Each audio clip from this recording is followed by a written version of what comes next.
अभी हाल ही में New Zealand, Japan, China, Australia और मलेशिया जैसे 15 एशियाई देशों ने एक समझौते के ऊपर सिग्नेचर किए हैं जिसका नाम है रीजनल कॉम्प्रिहेंसिव इकोनॉमिक पार्टनरशिप यानी कि RCEP।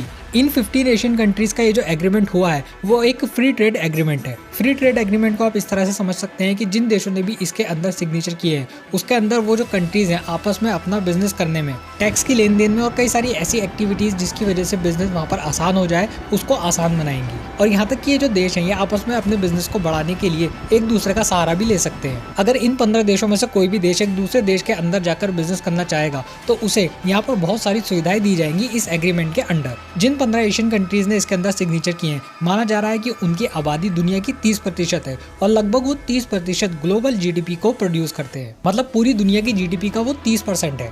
लेकिन ये जो एग्रीमेंट हुआ है ये इंडिया के अंदर बहुत ज्यादा वायरल चल रहा है क्योंकि इसके अंदर इंडिया ने पार्टिसिपेट या सिग्नेचर नहीं किए हैं। अब कई सारे एक्सपर्ट्स का मानना है कि इंडिया ने यहाँ पर ये जो इसके अंदर सिग्नेचर नहीं किए हैं ये एक तरह से इंडिया की बहुत बड़ी गलती है और इसकी वजह से इंडिया को आगे जाके पछताना पड़ सकता है और उससे ट्रेड के अंदर कई सारे नुकसान भी हो सकते हैं। इस एग्रीमेंट में इन सारी कंट्रीज ने एक वर्चुअल मीटिंग के अंदर वियतनाम के अंदर 15 नवंबर 2020 को सिग्नेचर किए हैं और कहा जा रहा है कि अगले 2 सालों के अंदर ये एग्रीमेंट अमल में भी आ जाएगा। वैसे इस एग्रीमेंट के कई बड़े बड़े नेताओं ने ये भी कहा है कि इंडिया के लिए उनके दरवाजे आगे के लिए खुले रहेंगे। मतलब अगर इंडिया आगे जाकर इसमें सिग्नेचर करना चाहे, मतलब इस समझौते के अंदर शामिल होना चाहे तो वो हो सकेगा। वैसे इस एग्रीमेंट को लाने के लिए लगभग 2012 से कोशिशें चल रही थी, लेकिन कोरोना वायरस के पैंडेमिक आने के बाद क्योंकि दुनिया को इतना बड़ा नुकसान हुआ है इसी वजह से इसको अब इतनी जल्दी सिग्नेचर कर दिया गया है और कहा जा रहा है कि ये जो कोरोना वायरस की वजह से इतना बड़ा लॉस इन देशों को हुआ है वो इस एग्रीमेंट से काफी सुधर जाएगा। अब क्योंकि इंडिया ने इसके अंदर सिग्नेचर नहीं किए हैं तो कई सारे एक्सपर्ट्स का ये मानना है कि हो सकता है कि इंडिया को इसके अंदर कई सारे आगे जाकर बिजनेस में लॉस उठाने पड़े।